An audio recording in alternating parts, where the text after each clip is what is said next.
Yo, hell yeah. Wyatt begins in like 5, 4, 3, 2, 1. Yo, welcome to Wyatt. And I'm your host, Wyatt O'Brien Evans. Grrr, woof, goddammit, woof, woof, woof. And arf. Hey, to all my YouTubers out there, if you like what you see, and I know you do, if you like what you hear, I also know you do. Well, just click that subscribe button at the bottom of your screen. Just click it, click it, click it. I love to click it. Yeah. Hey, today's exceptional episode of Wyatt is a profile of Mr. Matt Skallerud, and he's an icon of the LGBTQ plus digital space. And Matt continues to make one hell of an impact with his company, Pink Media. So, y'all, let's get to talking to Matt right now. Oh, Mr. Matt Skallerud to Wyatt. Talk at me. How the hell are you? I'm doing great. I'm excited. This is turning the tables around. Last time we were together, I was interviewing you. Yes, you were. And listen, Matt, first of all, I want to thank you so much for that. That episode got so many views and people said, I like that Matt guy. But they were saying, I like that Wyatt guy even better. Well, yeah, but they also said, I like that Matt guy. Well, anyway, my friend, first of all, I really want to thank you for coming on the show. And, you know, you are a world traveler. I mean, you go everywhere and, you know, you routinely share your wonderful treks all across social media. So let's talk a little bit about that first. Yeah. Well, I just, travel's always been my, I'm also married. My husband and I both love travel and we love to eat. So when we travel, it's always very easy because our first focus is where's the food. And, but you know, that's the fun part about traveling is that we try very hard not to eat, well, I don't want to get in trouble here, but we try not to eat at McDonald's. We try to eat at, local stuff. Yeah. And, but we don't take pictures of our food, but we are out there and taking photos as we're traveling around. And of course, with social media nowadays, I try not to overdo it. Right. And, you know, we're going to talk about social media near the end, how to best utilize it, you know, social media etiquette, because I've got a couple of quotes from you that are very, very interesting. But, sir, let me tell you something. I had to say that. You have got one hell of a professional bio that I've got to simply share with our audience. So what I'm going to do is I'm going to read it because I'm going to read it. It might sound boring. No, it's really good. And don't break your hand patting yourself in the back. Anyway, let me roll up my sleeves and do this. First of all, you have been in the LGBTQ plus digital space for a little more than a quarter century. And you look marvelous. You still look absolutely marvelous. You know what I'm saying? And as president of pinkmedia.com and the I Love Gay hashtag network, you help companies reach their targeted LGBTQ plus demographics. You began your online career in 1995 with the launch of gaywire.com. Then the counterpart, which was shewired.com. And gaywire.com was one of the first internet websites focused on the gay community. And then you had shewired.com. And gaywire.com was one of the top LGBTQ websites worldwide. You also created, like I said, shewired.com. In 2006, Here Media bought both of the sites that are no longer active. And man, you helped revolutionize gay media by creating one of the first LGBTQ plus digital advertising platforms and media networks. You've also been a major force in the initiation and development of online e-commerce, online dating, and social media integration. 2008, you launched Pink Media, which is a marketing firm specializing in helping corporations target and reach our community across all media platforms. For more than 20 years, you work with companies of all sizes to reach the LGBTQ plus community. What do you think about that? Did I do that pretty well? God. That was a mouthful. Yes, it was, but listen, in all seriousness, it was necessary for me to do that. Yeah. So, first of all, what was the impetus, Matt, for creating gaywired.com than shewired.com? Yeah, that's easy. Okay. Just back in the early days. But no, I got my degree in. I was an aerospace engineer, and but instead of actually specifically aerospace, I was actually working in a research and development lab on lasers, and it was very exciting in some ways. But I got bored, and I thought I went to school for this, and this is what I have to do for the rest of my life. Right. And but I used to I was the low man on the totem pole. I worked with a lot of PhDs and so forth. Okay. And so I ended up kind of being able to go out and network with some of the sales guys out there and help them sell lasers to customers. And I realized, number one, I enjoyed doing it. Number two, they had a better card than I did. So they were obviously onto something. And so I actually made the switch. I went from the lab into sales, and then the internet came along. I was only 28. Wow. And the internet came along, and I started dabbling and realized I could create something here. And I just made a choice to create something completely new that was more from the heart, which was, creating this. I was finding in the early days of the internet, I was finding LGBT resources just kind of scattered around. Right. So the first thing we tried to do is just kind of bring some of it together, almost like, before Google, before Yahoo's directory. So we started creating this site that brought it all together. And the reason I mentioned my history is just because I was comfortable with technology. Right. I was lucky I kind of grew up at the right time, in the right path with that. And then I was comfortable also going out and telling people about it and kind of applying technology. So I used those skills that I had learned all over those last few years and brought it together for this new internet site and started just telling companies about it.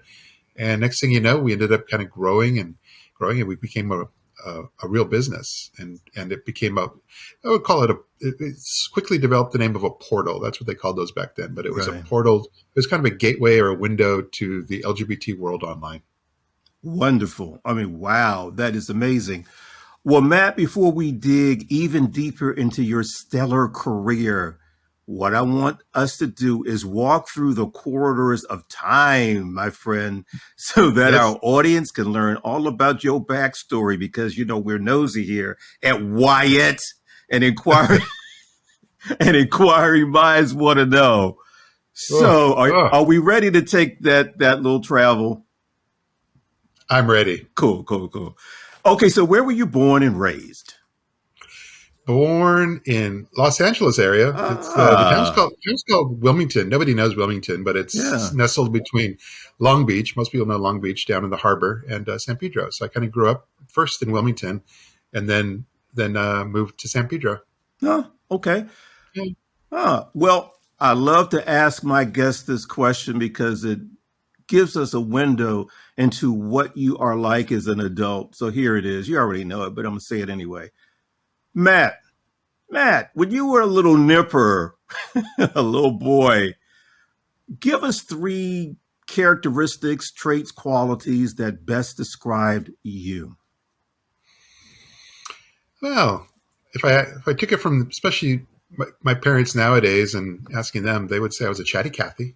Oh, cool. Okay. And my mom and dad were both kind of introverts and quiet, and they had some religious sides to them. So they'd go to church and they'd bring me along, and they would tell me that they would just kind of, all they had to do is just sit there on the side and talk amongst themselves, because I would go out around the entire congregation and introduce and meet everyone and bring them over to my parents to meet them. So I was not only chatty, but I just loved people from a very, very early age. And I was always very active and out there. That is really great. I mean, because you certainly have that vibe, that welcoming vibe, that welcoming spirit. So that's great. Well, that's only one. You got 2 others? There was 2 in there. There was chatty and then social. Okay. But if because we didn't prep for any of this, in case anyone's wondering, so that means I get to pull it all without having notes. But No, I was also. I know it's safe to say, and it's. I was. I had nicknames back then, but they would call me Study Buddy, or what. I was. I was the. I was the little kid. I was always the apple in my teacher's eyes, and Oh, I was a good little boy, a good little student, and I also. Um, really, I didn't excel at sports, but I really excelled on in the class. And but I was never number one. I was never the smartest kid in the class. I was always number two for some reason. There's always this one girl, and she always beat me just a little, just enough to make me have to work harder. So I was like Avis. I was always pushing it as number two. there's always at least one. You know what I mean? There's So always. that was me. Yeah, I was just this cute little chatty little kid that loved school, and I actually could say that I even carried that all the way along, because even when I in college, a lot of folks I knew were took the longer path and did 5 or 6 years. Nope, I was just like I was all business, and I just focused, and I got through that in 4 years. So it was just the same type of thing. Amazing. Okay, well, now let us fast forward and do a deep dive into your extensive digital career, my friend. Again, Yeah, you created gaywire.com, shewire.com, which was the first gay social media platform. And that was before dating apps. So, yeah, uh, yeah. man, you were cutting edge because you were connecting our community for dating, friendship, business opportunities, et cetera, et cetera. So would you comment on that? Yeah, it was fun because we were creating things when there was no roadmap yet.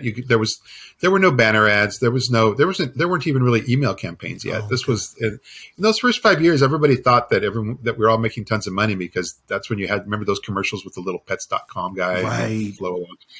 But it was all about raising money for the internet. But making money was a whole different thing. So we actually ended up we programmed things ourselves, and so that's where I actually programmed a section of our site where people could create a profile, meet others, and then use instant messenger in order to be able to chit chat with each other. So we had that whole section, and then another big thing we did was retailing, and we developed some of the first shopping carts. And this was Amazon was just barely getting started in selling books, so it was wide open, and so we sold Pride items, and then CDs and DVDs and so forth. And so we Wow. actually ended up we had a whole warehouse, and we had a whole shipping and receiving team by the time we were done with that. And this was by 1998. We were just Amazing. cruising right along in retailing. Yeah, because we were one of the very first ones to do it. And then we actually kind of consulted and helped others like TLA Video and 10% Productions. We Right. helped them all kind of get started with their retailing as well, because we had figured out how to make that work. And that was most of our revenue at that time. It wasn't banner ads; it was mostly retailing. That's amazing. And I believe, Matt, that the average user at the time, visitor rather, on your Yeah, site was there for like 30 to 45 minutes. So yeah, that's unheard of today. So how did you yeah. manage to keep Well, that was people in for that long? yeah. I mean, that was the whole thing. Is that was it was easier then, because there was no Facebook or anything to Competitors. draw their attention away. So so it was actually harder to create all this back then than it would be now to create a site, because back then not only were we were publishing content, so we would work with Genre Magazine and other. We would actually work with other LGBT magazines and publish their content online, integrated in our site, and and so that helped keep people there. We had the dating site section where people could meet each other. Right. We had the retailing, so we had, and we even had the old school message boards where people could create various messages about, and groups and so forth. So this message boards and chat, those were like kind of some of the early social technologies that kind of kept people engaged online before everything we see today. You remember those AOL chat rooms? Oh yeah, very well. Yeah. Okay. Um, Yeah, and that's what our what became our one of our biggest competitors, and really kind of grew even larger than what we were doing, was gay.com. And gay.com took the concept of the AOL chat rooms and then created a version that really worked for everyone online, and that's how they became one of the largest LGBT companies as well. wow. And Matt, is my understanding that the LGBTQ plus community were early adopters of Yeah. using sites to connect with others. Yeah, because we're resourceful, and so if Yes, there we are only are. options, our only options were going to a gay bar, and if you didn't always want to go to a bar, before the internet, there was something, and it wasn't a 976 number. It was this. The one I used was called voicemail, but you would actually be on the phone, and you would kind of create a profile on the phone, and then you would meet others through the phone, and you dial around. So it's kind of like this little social network on the phone, and that actually became big for a few years. So when the internet came along, it was really kind of an extension of those sort of technologies, and they really worked well for the LGBT community because we had very few options, and we're smart, and we're crafty, and we said, wow, look, I can make this work. And even before AOL chat rooms, there was CompuServe, and there was this thing called IRC chat. And there's all these different ways that if you were geeky enough, you could easily start to join groups and meet other guys. And trust me, it worked well. But back in the day, before you could share a photo, if you're using the phone, I always had this very neutral place to meet people, so that it was a Jack in the Box at the corner, and we'd meet just for a Coke. That's smart. So that I could make sure they were for real, because you didn't want to meet up with someone and find out they were not for real. No, you didn't want someone to grab you and do this. you know.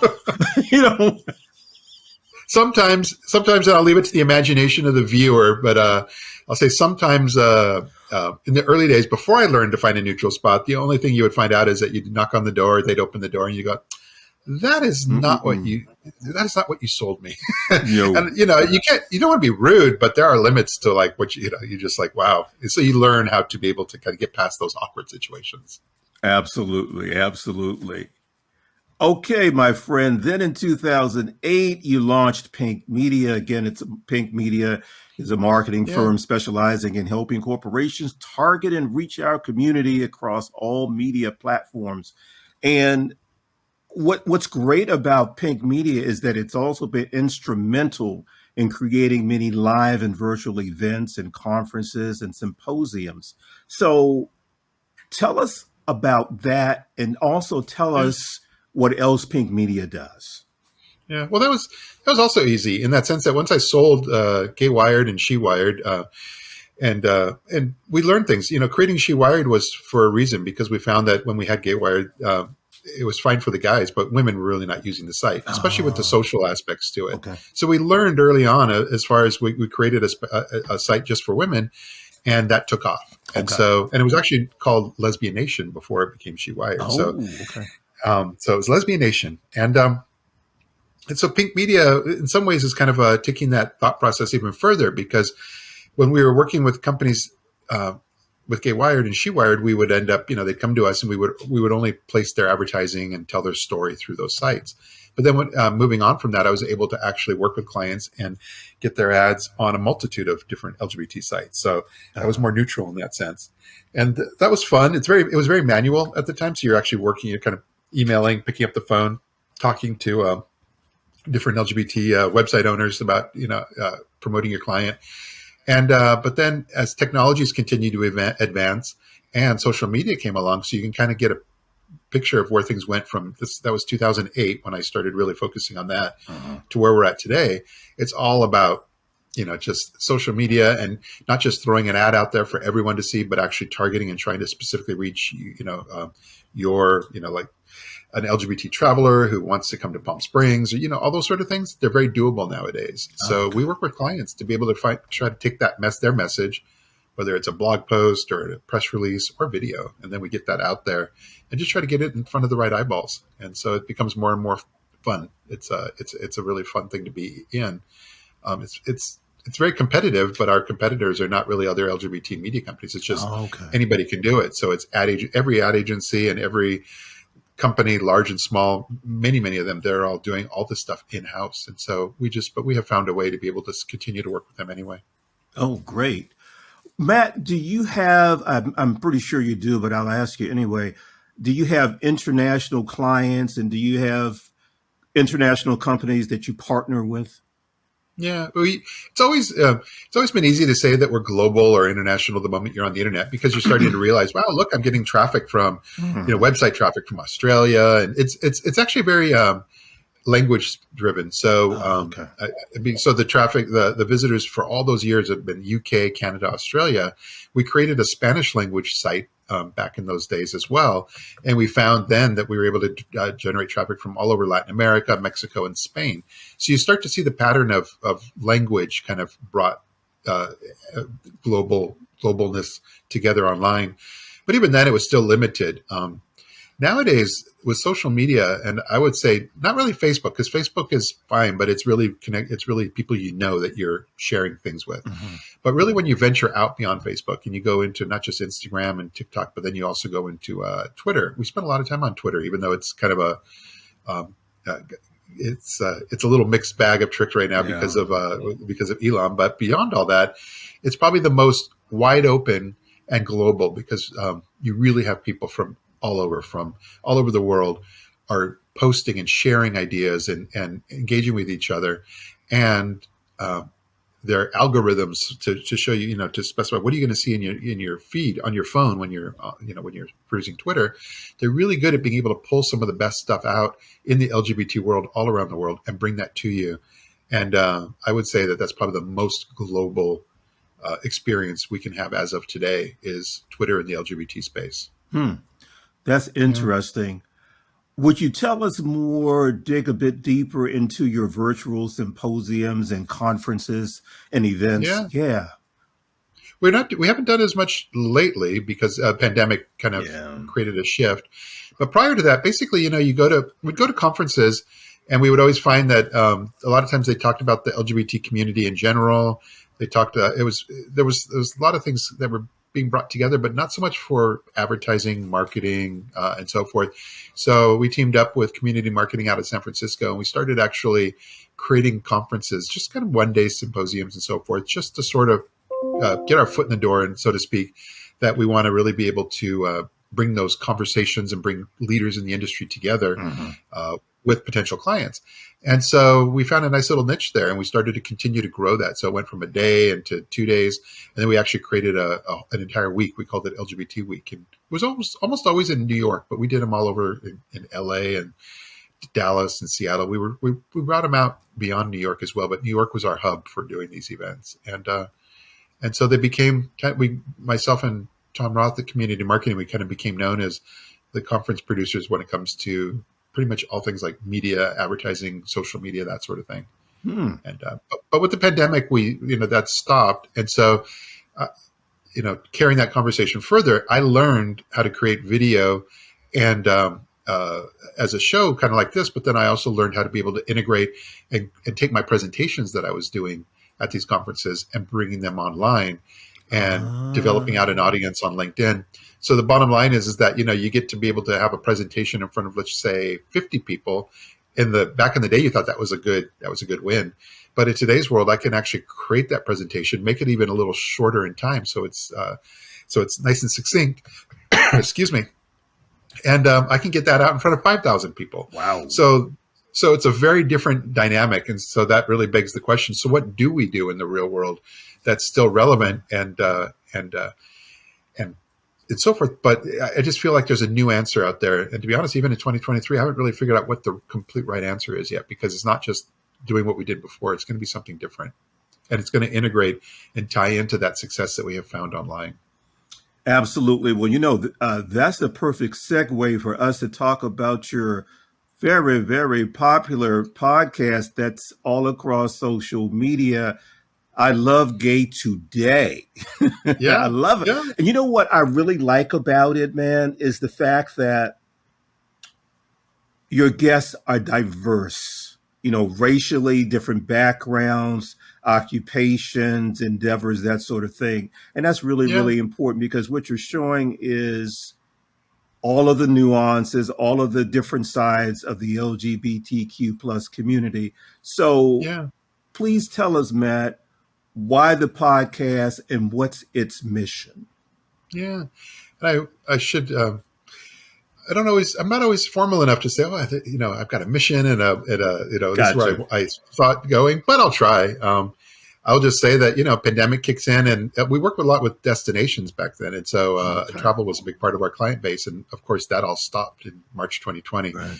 So, we had time on our hands, and I thought, I always wanted to kind of do something like this, but I never really knew quite how to do it. But the pandemic pushed a lot of us to learn more about this sort of video technology online and Zoom and conferencing and meeting and all of it. So I ended up kind of over time developing this show that at first it was just, I actually had a physical backdrop in my office here. And I took it from trade show, when you go to a trade show or a pride festival, and you've got a background. So I actually had a physical thing, and I had high top chairs and I had a computer. And so if you saw the very first one, you'd laugh and go, I can't believe that, that they continue to do that. But over time, I learned how to be able to, I developed a studio in-house and created a green screen. And I learned all that because I realized I was onto something. I was basically working with folks that I knew out there, in the real world and online, but helping them kind of like tell their story and, interviewing them in such a way as conversational, and they're telling their story, and also what are they up to during the pandemic and how is business for them. And those were stories people wanted to hear. And so we just continued to grow, and more people said, hey, I want to be on the show. And so it kind of became its own thing. And so now it's very streamlined, and we have usually if somebody asks if they want to be on the show, I usually say yes. But in general, I've been just kind of trying to go out and pick those folks that have a really good presence online, kind of cutting edge in their own special little niche, and trying to get their story out. And that seems to do really, really well. And so we're going to continue the show and keep that going for at least in the near future, because because I enjoy it. I kind of look forward to those interviews every day. And listen, you're such everybody you need to if you haven't seen Matt's show, you need to, because you're very engaging. You've got a sense of humor. I mean, it's everything that we're seeing right now. Well, thank you. It's like I said, it's something I actually get excited. I usually do these shows at 2:00 in the afternoon. That way I get all my work done, record the show after lunch. And I know that during the day, especially with some of the guests I'm going to have on, I'm thinking all morning, like, oh, I can't wait to do the show. It's just, it's become a huge part of my day. And so, and it really becomes one of those things, because this video technology, we use Zoom to record these, but I never thought that you could actually feel like you could maintain or develop and carry on a relationship with people that was real, and it wasn't just some sort of a texting and online relationship. You actually feel connected to the people as we have connected, and we're connecting now. And it's something that I think the pandemic taught us. It pushed us into this and made us realize, wow, we actually can develop and carry on a relationship, business, professional, whatever it's going to be, through this medium. Absolutely. I have a question for you that I think is kind of interesting. Please define social media etiquette. Oh, that's almost one of those questions. Where do we start? Uh-oh. So no, it's just it's a wide variety. The first thing people often ask, how often should I post? And should I post every day? And I always tell them, you should post when you have something to say. And I know I sound like a crotchety old grandpa when I say that, but social media, I think success, you can come up with an editorial or a schedule and a plan. You can come up with an editorial calendar. You can come up with different strategies. But at the end of the day, if you've kind of got a theme and you're thinking, like for us, we'll share, whenever I see an article that's about LGBT marketing, advertising, anything, I will take that, and especially the ones that are about an individual that is in the industry, and I will share that on LinkedIn and Twitter. And those do far better than anything I ever share that's about myself or my own business, because people love hearing, especially if somebody like myself who's out there just kind of with an audience is saying, hey, it's not about me. Take a look at this person. They respond well to that. And so I would just say, just post when you have something like that comes along. Don't just force yourself to post things, because if you force yourself, it comes through that way. If it feels forced, it may not feel. Everybody likes to use the word authentic, but authentic is just, well, are you keeping it real or are you not keeping it real? And if you're not keeping it real, it shows. And so just be honest, real, and realize in your social media world that there's a person on the other side. And so when you're trying to figure out how do I do these things, just realize if you know how to talk to people in the real world, all you have to do is adapt that into your online virtual world as well. So in other words, what you want to do is you want to turn a one-way conversation into a two-way conversation. So it's not all about you, because if it's all about you, people will pick that up and say, oh, tired of that. Yeah. Yeah. Well, if it's all about you, it's not. That's not a very human interaction. So you go to you go to a business networking party or an event. You're there to meet people and talk and share ideas. Well, what you're not there to do is jump on the table in the middle of the event and yell at everybody, "Hey, everybody, shut up for a moment! I want you to know that I'm selling real estate and I want to be the best real estate agent you'll ever find. All right, thank you very much. Goodbye." And then you just jump down and maybe you just walk away. Well, that's weird, Mm. right? But that's what people do every single day online. What's wrong with that? What's wrong with that idea? And then they'll ask, oh, what's wrong? Why are people not engaging with me? Or I've got all these followers, but nothing's happening. That's the reason it's not happening. You forgot there was people out there, and that your natural, you don't have to go to charm school. You just have to know that the way you've learned to talk to people has to be adapted online. You have to show interest in other people. You can't just post about yourself. When you show interest in others, and showing interest is liking, commenting, sharing on their posts, they will take interest in you. And next thing you know, you develop this momentum. And that's what allows your content to be able to be viewed online, because Twitter, Facebook, Instagram, they'll go, oh, look, they like each other and they're engaged with each other. So I think that, and especially on Twitter, they'll say, I think some of their friends want to see that content too, even friends that don't know that person, which means that your stuff can go mini viral.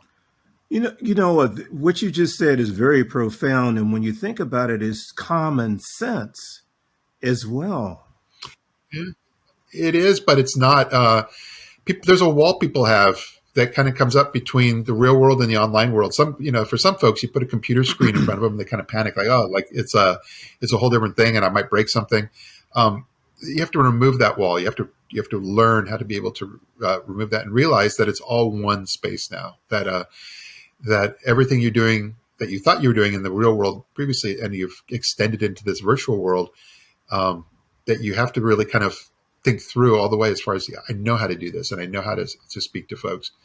And I'll go one step further, because remember I was saying that, the whole idea about, you're engaged with others, Twitter and Facebook says, oh, look, they like each other. I'm going to make their posts show up more for both of them in the future, but also for other people they know.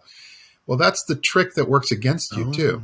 So, and Elon Musk just came out with this, and I'm not a fan of his, but when he posted something that was correct this week, where he said, the thing is that when you're out doing that, and you're out, if somebody posts something you don't like, and you have to fire back on it. You've got to comment, you've got to say something, and maybe you're going to share it with your friends and say, can you believe this guy said this?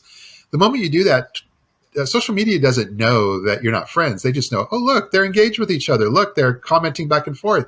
So immediately you're taking something that may not have had any visibility whatsoever, and you've just given it visibility. You've given it legs, because now social media on all platforms says, look, they like each other. From now on, I'm going to show them more of each other's content, and I'm going to make sure their friends see it too. So now your friends get to see, oh, wow, look, he's fighting with that person, or this thing is going on. And then people get upset and say, oh, I don't want to go on, especially Twitter. It's all negative and a lot of screaming. Well, it's not universally, but for a lot of people, that has happened because they open the door for that. They don't always want to admit it, but they've opened the door for some of the negativity to come through. And so the positive side is that you can really focus on creating, kind of getting yourself out there and engage on the positive side. But if you engage on the negative side, you will end up seeing a lot more of that stuff, and it'll actually work against you. So the moral of the story is, learn to ignore as much as you can when it comes to that stuff, because it doesn't always. Your friends are not necessarily seeing negative comments on your posts, because it just doesn't get any. It doesn't get any play unless you help give it that play. Got it. Matt, what is the future of LGBTQ plus online media? Trends, that sort of thing. Yeah. Well, I feel like things happen in spurts. And so, it's not just social media itself. Social media has kind of opened the door to show us what can be done, and how, because now for the first time, we're not just, as we were saying, global with our reach. The internet helped us connect, but it was social media that allowed us to start collaborating and sharing ideas. And so you're finding people sharing ideas all around the world. And so the real thing is that how are those ideas shared? As far as is it just the written word? Is it photos? But nowadays a lot of it is video, and so that's why TikTok has become this huge phenomenon, because they have learned how to be able to take, and they're writing on the backs of all the others that have come before. They've learned how people like to engage and and share and connect with each other. But now they're taking it, they've evolved it to another space, which is allowing people to kind of express themselves easily through their phone. It started out just with young people posting silly little videos, but it has really morphed into something that's become more serious. And so I think you're going to continue to see that trend where video is going to become more and more important. And even if TikTok and Twitter and others weren't there, there's always going to be some, the genie's out of the bottle now. So there's always, we know what people want. We know how they want to engage with it. And so there's always going to be an evolution going in that direction that continues to allow us to, I think from a big picture, user-generated content, individuals having the power to post things and making a difference and having their voices heard. Wow. All I can say to that is yowza. We're in the middle of yowza now. We've been in the middle of yowza for a few years. I think in the future, when we look back, we're going to go, oh man, that was crazy. It's a transition. We're in a big transition right now when it comes to all that and how people learn how to interact with it all. Let's swing back to Pink Media. I'm going to ask you the cliched question, Matt. Where do you see Pink Media in 5 years from now? Yeah, well, I'd love to just, it's the direction we've kind of gone in, not just helping companies place advertising, promote themselves, come up with a strategy. It's because a lot of that stuff by this time I had actually figured that we were going to help companies do their Facebook targeted ads, run their banner ads, and do all those things. But technology has really come along and made it so that they can do it themselves. So we were wrong on some of it, where we thought that they would continue to need us the way they did before, but in a lot of ways they don't. But for Pink Media, what we have found is that the area of storytelling, of helping them kind of get their story out there, whether that's video or the written word, photos, and then being able to, and then the I Love Gay network itself that we have primarily on Twitter, but across a lot of social media, that helps give us a differential. That's kind of allowed us to be different. And it gives us an opportunity to work with these clients in a way that they can't necessarily replace or do on their own. So we'll end up kind of working with them through our network and through this kind of hybrid media company. And when it works, they end up saying, oh, wow, this is working great. We want to be able to do more. So that's where we're almost like this communications and PR and helping tell a story first, and then marketing and advertising in other ways, whether it's videos, banner ads, all that stuff, that comes second and third. And so it's very interesting to develop a kind of a media company and a marketing company along those lines. But we really seem to have found our space, and we're getting more and more clients that understand that. They understand what we do, they understand the strategy, and they realize that that's probably the best place for them to be right now. So it's like a marriage of PR and marketing. And media too, because the media side, if you were a website and you had a brand as a website, and companies with, even today, company says, I want to reach the gay market. The first thing they probably think of is the Advocate, Out, the traditional brands. And so what we've been trying to do is also create a media brand with I Love Gay that that when their first thought is, oh, I want to reach the market, I Love Gay comes to mind as well. And because we're not doing a lot of the traditional stuff of just going through Google search and pushing everything on through the web, but we're really focused primarily on social media, we have found a way to really kind of be relevant out there through the show, that I Love Gay Today show, but also through a lot of our activities on Twitter as well. So those two have really actually allowed us to grow a media brand that brings in clients that we help on the communications, PR, and marketing and advertising. Wonderful. Okay, well, what do you have planned for the remainder of 2023? Projects, appearances? Yeah, there's always priorities. I already know that in October, I'm already starting to plan for the IGLTA convention. That's probably one of my favorite organizations. It's the International Gay and Lesbian Travel Association. And I used to be on the board back in the early 2000s. And I love them, but they're also very good for business. And so we just had a conference in Milan that was probably their second largest. So that means they're really onto something post-pandemic. And so I'm planning for that in October. I was actually putting plans together already for doing that. It's October in San Juan, Puerto Rico. Right. And so I will be there for that.